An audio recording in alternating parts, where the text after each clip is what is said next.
मेरा नाम कारी मुनीर है। मैं अपनी मस्जिद में नमाज के बाद बच्चों को कुरान पाक भी पढ़ाता हूँ। मोहल्ले के सब लोग मुझे कारी साहब कहकर पुकारते हैं। एक रोज जुमे के दिन मैं जुमा की नमाज पढ़कर फारिग हुआ तो एक जवान लड़का जिसकी उम्र 16 साल थी, वो एक 30 साल की औरत को लेकर मस्जिद में आ गया। औरत ने काले रंग का बुर्का पहना हुआ था, मगर उसने अपने चेहरे पर नकाब नहीं किया हुआ था। लोग उस वक्त नमाज पढ़कर मस्जिद से निकल रहे थे। उस लड़के ने मुझे सलाम किया और मेरे सामने बैठ गया। जब मैंने उस लड़के से आने की वजह पूछी तो वो कहने लगा, कारी साहब, आप मेरा निकाह इस औरत के साथ पढ़ा दें। उस लड़के की बात सुनकर मुझे बड़ा अजीब लगा, क्योंकि वो औरत उसकी माँ लग रही थी, मगर वो थी बहुत खूबसूरत। मैंने उस लड़के से कुछ मालूमात हासिल करना चाही कि तुम कहाँ से आए हो और कोई गवाह वगैरह भी साथ लाए हो कि नहीं। वो लड़का कहने लगा, मेरे साथ कोई नहीं है, हम दोनों अपनी रजामंदी से निकाह करना चाहते हैं। आप किसी भी तरह हमारा निकाह पढ़ा दें। मैंने उस औरत की तरफ देखा तो उसने भी यही कहा कि मैं अपनी मर्जी से इस लड़के के साथ निकाह करना चाहती हूँ, मगर मुझे वो दोनों मशकूक लग रहे थे। ऐसे लगता था वो दोनों घर से भागकर आए हों। कल को अगर कोई पुलिस वाला मामला हुआ तो मैं मुफ्त में रगड़ा जाऊंगा, इसलिए मैंने निकाह पढ़ने से इनकार कर दिया। तभी उस लड़के ने अपनी जेब में हाथ मारा और 1 लाख रुपए मेरे सामने रख दिए और कहने लगा, ये आपकी फीस है और मैं इस बात की गारंटी देता हूँ कि आपके साथ कोई मसला नहीं बनेगा। सच कहूँ तो मैं 1 लाख देखकर लालच में आ गया था और मैं उन दोनों का निकाह पढ़ाने के लिए राजी हो गया। वैसे भी वो दोनों अपनी मर्जी से आए थे। मैंने उस लड़के को कहा कि ठीक है, मैं निकाह पढ़वा देता हूँ, मगर इसके लिए गवाह होना लाजमी है। तुम गवाह लेकर आओ, फिर तुम्हारा निकाह हो जाएगा। वो लड़का 1 घंटे में गवाह लेकर आ गया और मैंने उन गवाहों की मौजूदगी में उस लड़के का निकाह उस औरत से पढ़ा दिया। निकाह के बाद वो दोनों वापस चले गए, लेकिन कुछ दिनों के बाद फिर एक अजीब वाकया हुआ जिसने मुझे दोबारा उस जोड़े से मिलवा दिया। मेरे अब्बा अम्मा हयात नहीं थे। मैं अपनी फुफ्फो के घर पर रहकर पला बड़ा था, इसलिए मैं फारिग वक्त में अपने माँ बाप की कब्र पर चला जाता था और वहाँ बैठकर कुरान पाक पढ़ता रहता था। आज मैं जैसे ही कब्रिस्तान के अंदर दाखिल हुआ तो मेरी नजर एक कब्र पर पड़ी जिस पर बहुत सारे फूल डाले हुए थे। मेरे दिल ने कहा कि मैं पहले इस कब्र पर फातिहा पढ़ लूं, फिर आगे निकल जाऊंगा। अभी मैं उस कब्र के पास ही बैठा था कि मेरे कान में सिसकियों की आवाज आने लगी। मैं एकदम से चौंक गया। मैंने पीछे मुड़कर देखा तो मेरी जान निकल गई, क्योंकि सामने एक औरत जिसने काला बुर्का पहना हुआ था और वो दीवार के साथ टेक लगाए मुसलसल रो रही थी। मैं उसके पास चला गया। उसका वजूद सिसकियों से मुसलसल कांप रहा था। मैं आराम से वहां खड़ा हो गया। फिर मेरे जहन में पिछले गुजरे वाकयात किसी फिल्म की मानिंद चलने लगे। ये बुर्का, ये हुलिया और हाथ पांव बिल्कुल उसी औरत जैसे थे जो कुछ दिन पहले मस्जिद में निकाह के लिए आई थी। उसकी रोती हुई आवाज सुनकर मैं बहुत कुछ समझ चुका था कि शायद जिससे इसका निकाह हुआ है वो मर गया है और शादी के कुछ दिन बाद ये औरत बेवा हो गई है। मैंने देखा वो मुसलसल रो रही थी। फिर मुझे वहां मौजूद पाकर पीछे मुड़ी और मुझ पर नजर पड़ते ही कहने लगी, तुम यहाँ क्यों खड़े हो? मुझे बर्बाद करके चैन नहीं आया तुम्हें? मैंने हैरत से उसकी तरफ देखा और कहा कि मैंने आपको कैसे बर्बाद कर दिया है? आप तो उस दिन अपनी मर्जी से निकाह के लिए आई थी। वो औरत कहने लगी, अरे तूने मेरा निकाह पढ़ाया था तो तूने ही मेरी बर्बादी की कहानी लिखी है। ये कहकर वो दोबारा रोने पीटने लगी और अपने हाथ कब्र पर मारने लगी। मैंने पूछा, क्या आपका शोहर मर गया है? नहीं, वो तो नहीं मरा, बस मैं मर गई हूँ। वो ये कहकर फिर से रोने लगी। बेदहानी में उसके चेहरे का निकाब हटा तो मैं उसे देखता ही रह गया, क्योंकि उस दिन मैंने उसे गौर से नहीं देखा था। वो बेहद हसीन औरत थी। उसकी उम्र शायद ज्यादा हो, लेकिन चेहरे पर इस कदर खूबसूरती थी, मैंने आज से पहले इतनी खूबसूरत औरत नहीं देखी थी। मैंने कहा, आपको इस वक्त यहाँ नहीं होना चाहिए, मगरिब का वक्त होने वाला है और यहाँ पर अच्छे लोग नहीं आते, आपका यहाँ बैठना मुनासिब नहीं है।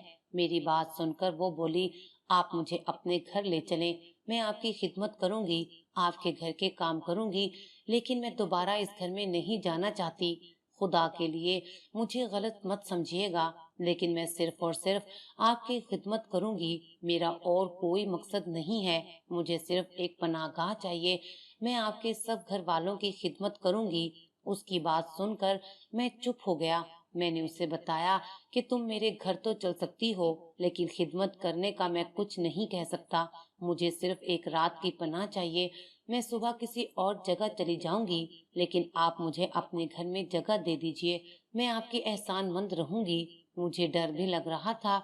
एक अकेली औरत को मैं अपने घर में कैसे पनाह दे सकता था, लेकिन अब जाहिर है उसने बात ही ऐसी की थी और मैंने उसे खुद अपने साथ अपने घर चलने का कह दिया था। अब मैं उसे मना भी नहीं कर सकता था। मैंने कहा, आप मेरे साथ आएं, मैं आपकी हर तरह की मदद करूंगा। वो कहने लगी कि बस ये बात किसी को पता नहीं चलनी चाहिए।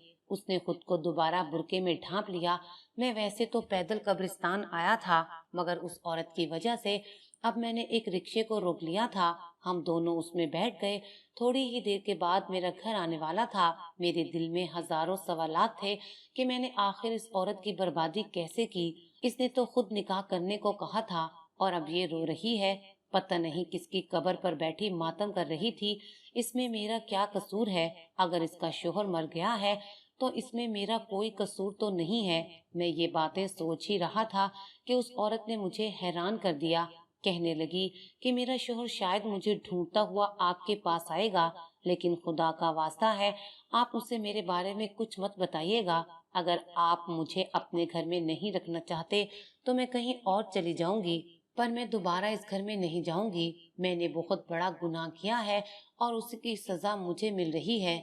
मैं उसकी बात पर हैरान रह गया और पूछा कि आपने ऐसा क्या किया कि आपको अल्लाह ताला की तरफ से सजा मिल रही है?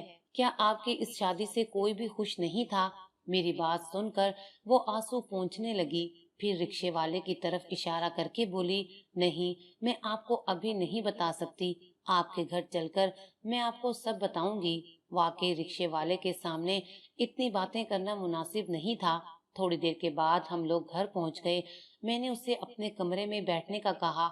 मेरे पास एक ही कमरा था और मैं उस घर में अकेला रहता था। मैं बाहर चारपाई पर आकर लेट गया।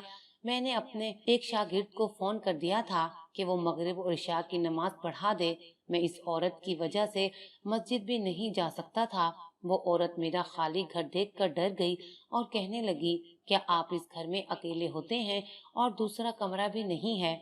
मैंने कहा, नहीं, ये एक ही कमरा है, क्योंकि मेरे माँ बाप नहीं हैं और मैं इस घर में अकेला रहता हूँ। बीवी भी नहीं है, बहन भाई भी नहीं है। इस दुनिया में मेरा कोई भी नहीं है, बस एक ही मैं हूँ। पहले मैं अपने रिश्तेदारों के साथ रहता था, फिर यहाँ आ गया। मेरी बात सुनकर वो थोड़ी परेशान हो गई। मैं पहले ही गुनहगार औरत हूँ। आपका घर भी मेरी वजह से तबाह ना हो जाए, इसलिए मैं सुबह वापस चली जाऊंगी। बस आज रात को मुझे आप यहाँ रहने दें। फिर मुझसे कहने लगी कि मैं आपको खाना पका कर दूंगी। मैंने कहा, अगर आप ये सब कुछ कर सकती हैं तो मैं आपको मोहल्ले के किसी घर में काम पर लगवा दूंगा। आपको अच्छी नौकरी मिल जाएगी, आप अच्छा पैसा भी कमा लेंगी और खुद इस तरह अपना पेट पालने के काबिल भी हो जाएंगी। बिल्कुल ऐसा ही है। अब मैं वापस नहीं जाना चाहती, बल्कि जिस मस्जिद में आप कारी साहब हैं, मैं उसी मस्जिद की सफाई करूंगी ताकि मेरे गुनाह साफ हो जाएं। वो बार बार यही बातें कर रही थी। मुझे उसकी कहानी बहुत दिलचस्प मालूम हो रही थी। इससे पहले कि मैं उससे मजीद बात करता, मेरे घर के दरवाजे पर दस्तक होने लगी। मैं चौंक गया था। मैंने दरवाजा खोला तो सामने मोहल्ले के 3-4 बुजुर्ग खड़े हुए थे। मैं उन्हें देखकर समझ गया कि ये क्यों आए हैं। मैंने उनसे आने की वजह पूछी तो वो कहने लगे, देखें कारी साहब, हम आपकी बहुत इज्जत करते हैं, मगर ये शरीफों का मोहल्ला है। हम यहाँ पर बहनों बेटियों वाले हैं और आप यहाँ अकेले रहते हैं। आप हमारी मस्जिद के इमाम हैं। हमने आपको रहने के लिए इस मोहल्ले में एक मकान भी लेकर दिया, वरना हम अकेले लड़कों को इस तरह में मोहल्ले में रहने नहीं देते। लेकिन आज जो आपने हरकत की है वो नाकाबिले माफी है। आप अपने साथ किसी औरत को लेकर आए हैं। हमें आपके पड़ोसी ने बताया है कि मगरिब के वक्त आप एक औरत को लेकर अपने घर में दाखिल हुए हैं। अब वो औरत या तो हमारे घर में रहेगी या आप उसे यहाँ से भेज दो। हमारे मोहल्ले में सब शरीफ लोग रहते हैं। मैं उम्मीद करता हूँ कि आप भी हमारा भरपूर साथ देंगे और उस औरत को हमारे हवाले कर देंगे। सब मोहल्ले वाले मुझ पर इल्जाम लगा रहे थे, मगर मैंने उनकी बात सुनकर जरा भी बुरा नहीं मनाया था। मैंने कहा, आपने तो मेरी मुश्किल हल कर दी है। दरअसल ये एक मजबूर, गरीब और लाचार औरत है, जिसे मैं बड़ी मुश्किल से और बड़ी मजबूरी में अपने घर लेकर आया था। अगर आप इन्हें अपने घर में रख सकते हैं तो रख लीजिए, मुझे इनसे कोई गर्ज नहीं है। ये उम्र में भी मुझसे बड़ी हैं और कुछ दिन पहले मैंने इनका निकाह एक लड़के से पढ़ाया था। मैं बहुत ही शुक्रगुजार हूँ आपका कि आपने मेरी इस मजबूरी को समझा। मेरी बात सुनकर वो बुजुर्ग लोग खुश हो गए। कहने लगे कि ठीक है, आप इस खातून को हमारे घर भेज दें, ये मेरी बड़ी बहन के घर रह लेंगी। कारी साहब, आप बहुत अच्छे इंसान हैं, हम आपकी इस शराफत के कायल हो गए हैं। ये बात सुनकर मुझे तो कोई मसला नहीं था, लेकिन उस बुजुर्ग ने ये सारी बातें बोलकर उस औरत को परेशान कर दिया था।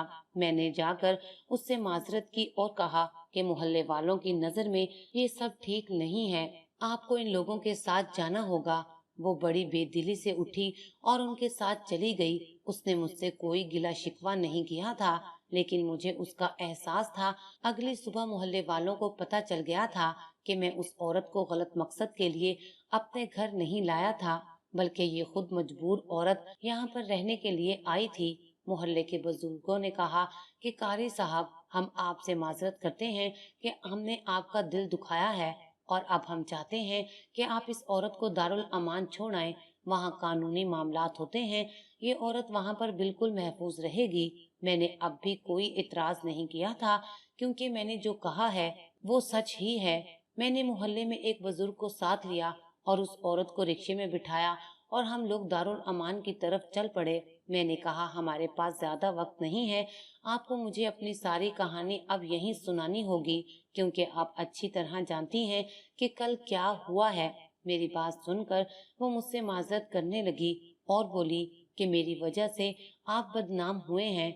आप बेशक मुझे अपने साथ मत रखें, लेकिन दारुल अमान में अपनी जिम्मेदारी में मुझे वहां पर छोड़ आए, और इन्हें ये भी कह दें कि कोई मुझे लेने आए तो आप मुझे उसके हवाले ना करें। मैंने कहा, बिल्कुल इस बात की फिक्र ना करें, मैं उनसे खुद बात करूंगा। मेरी बात से वो मुतमईन हो गई और फिर अपनी कहानी सुनाने लगी। कहने लगी, कारी साहब, मैं आपको क्या बताऊं, मैं तो दुखों की मारी बदनसीब और बेहया औरत हूँ। अब मैंने ये बुर्का ओढ़ा हुआ है अपनी बेहयाई के लिए। अल्लाह से माफी मांगती हूँ, जो भी मैंने किया मेरा अल्लाह मुझे माफ कर दे। ये बात ज्यादा पुरानी नहीं है, तकरीबन 2 साल पहले की बात है, जब मेरा शोहर मुझे नजरअंदाज करने लगा था। हमारी शादी को 10 साल गुजर चुके थे। मेरा एक 6 साल का बच्चा भी था। मेरा शोहर बात बात पर मुझे ताने देने लगा कि तुम पहले की तरह खूबसूरत नहीं रही, शादी के बाद तुम्हारा रूप और था और अब तुम बदल गई हो। अब तुम अपना ख्याल नहीं रखती, नहाती भी नहीं हो, तुम अपनी सफाई का ख्याल नहीं करती। उनकी बातें सुनकर बजाय अपनी इस्लाह करने के मैं परेशान रहने लगी। एक दिन मैं छत पर जाकर अपनी सहेली से बात कर रही थी। मैंने उसको ये सारी बातें बताई। मैंने कहा कि मेरा शोहर मुझसे बहुत ज्यादा गिले शिकवे कर रहा है। कहने लगी कि तुम उसे खुद से थोड़ा दूर कर दो। मर्द को जब तक अपनी बीवी का एहसास ना हो तब तक वो उसकी कदर नहीं करता। तुम उससे दूर रखोगी तो वो तुम्हारे लिए तरसेगा। मैं भी बेवकूफ थी, मैंने अपने शोहर से दूर रहना शुरू कर दिया। जब भी उसका मूड अच्छा होता तो मैं कहती मेरी तबीयत खराब है। मैं जानबूझकर उससे लड़ना शुरू कर देती। नतीजा ये हुआ कि बजाय मुझे मनाने के मेरा शोहर रात को देर से घर आने लगा। बजाय परेशान होने के मैं उसकी इन बातों पर गुस्सा करती, और जब भी वो आता मैं उसे लड़ना शुरू कर देती। मैं उसे कहती कि तुम मेरे साथ बात नहीं करते, देर से घर आते हो, मेरा ख्याल नहीं रखते। वो मुझसे बहस भी नहीं करता था। पहले तो वो मेरे गिले शिकवों का जवाब दे देता था, लेकिन अब वो मुझसे दूर दूर रहने लगा था। मैं अब मजीद परेशान होने लगी, लेकिन इस परेशानी का फायदा किसी और ने उठा लिया। एक दिन मैं इसी तरह रो रही थी कि मेरा 16 साला देवर मेरे पास आया और कहने लगा, भाभी, भैया तो आपको बहुत ज्यादा नजरअंदाज करते हैं। यकीन जाने वो बाहर किसी औरत के चक्कर में पड़े हुए हैं।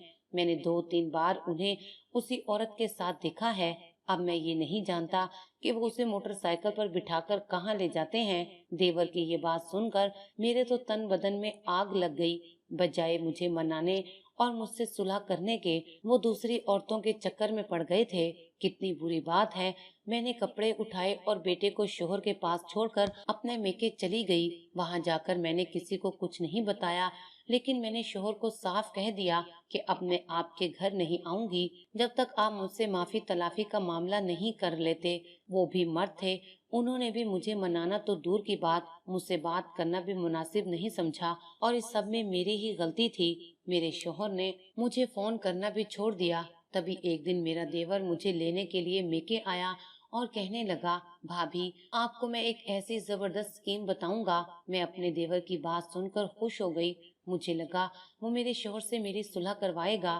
कहने लगा कि आप उनमें रुकावट का जज्बा पैदा करें, ऐसा होगा तो वो आपकी कदर करेंगे। आप भैया के सामने मुझसे बातें करें, नए कपड़े पहनकर मेरे कमरे में आ जाएं ताकि भैया को आपकी कमी फील हो। देवर की बात सुनकर पहले तो मुझे बुरा लगा, फिर उसने मुझे बताया कि भाभी ऐसे करने से सब सही हो जाएगा। मैंने अपने देवर के कहने पर जो जो उसने कहा मैं करती गई। एक दिन मेरे शोहर के घर आने का वक्त था।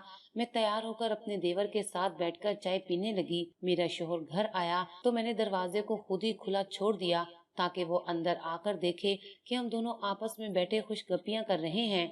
बस फिर क्या था, मेरे शोहर ने जब ये मंजर देखा तो आग बगोला हो गया। उसने आकर अपने छोटे भाई को मारने की कोशिश की। दोनों भाइयों में उस वक्त लड़ाई शुरू हो गई। छोटे भाई ने बड़े भाई को इतनी जोर से मारा कि वो मौके पर ही दम तोड़ गया। मैं ये सारा मंजर देखकर तड़प गई। सोचा नहीं था कि ये हो सकता है। मेरे जहन में कुछ नहीं आ रहा था। मेरा जहन गनूदगी में डूब रहा था। फिर पता नहीं कैसे 4 महीने गुजर गए। मेरी इद्दत का वो लम्हा भी गुजर गया जो कि बहुत तकलीफ दे था। मैंने अपने शोहर को खो दिया था। मैं गुनहगार औरत बन गई थी जिसने अपनी बेवकूफी से, अपनी बदतमीजी से अपने घर को उजाड़ा। उसके बाद मेरे देवर ने मुझसे कहा कि भाभी अब आपको मुझसे निकाह कर लेना चाहिए, वरना इस घर में रहने का तो कोई जवाज नहीं बनता। मैं भी अपने मेके वापस नहीं जाना चाहती थी। मैंने अपने देवर से निकाह करने का फैसला किया। मेरे देवर ने कहा कि हम ये निकाह खुफिया रखेंगे। उसने पहले भी सबको यही कहा था कि मेरा शोहर एक्सीडेंट में फौत हुआ है। मेरे पास कोई रास्ता नहीं था। हमने आपस में निकाह कर लिया। मैं उसकी बात सुनकर हैरान हो गई थी। वो अपने निकाह को कभी भी लोगों के सामने लाना नहीं चाहता था, लेकिन इससे पहले कि मैं उसके साथ शादी करके खुश रहती, जिस दिन मैंने उसके साथ निकाह किया था, मुझे उसकी शक्ल में एक अजीब सी शैतानी मखलूक नजर आने लगी। मुझसे बहुत बड़ा गुनाह हो गया था और मेरे देवर ने मुझे पाने के लिए ये सब किया था।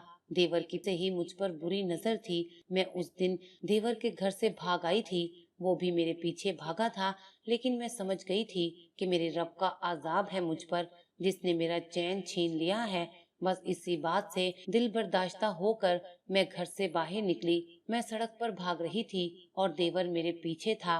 तभी सड़क पर भागते हुए वो ट्रक के नीचे आ गया और उसकी मौत हो गई और मैं भागकर कब्रिस्तान आ गई। मैं बहुत डर गई थी। मैंने आपको झूठ कहा था कि वो जिंदा है। मेरा शोहर और मेरा देवर दोनों ही मर चुके हैं और अब मेरी बारी है। मैं खुद को बहुत गुनहगार समझती हूँ। उम्र भर तौबा में गुजारना चाहती हूँ। उस औरत की बात सुनकर मैं खामोश हो गया। मुझे वो आयत याद आने लगी जिसका मफहूम है कि इंसान खसारे में है, बेवकूफ और नादान है। वो शैतान की चालों में बड़ी आसानी से आ जाता है। मैं उस औरत को दारुल अमान में छोड़कर वापस आ गया था। आखिर में मैं बस यही कहूँगा कि अल्लाह ताला हम सबको सीधे रास्ते पर चलने की तौफीक अता फरमाए। अगर आपको हमारी ये वीडियो अच्छी लगी हो तो इसे लाइक करें, शेयर करें और मज़ीद अच्छी अच्छी वीडियोस देखने के लिए हमारा चैनल सब्सक्राइब करें।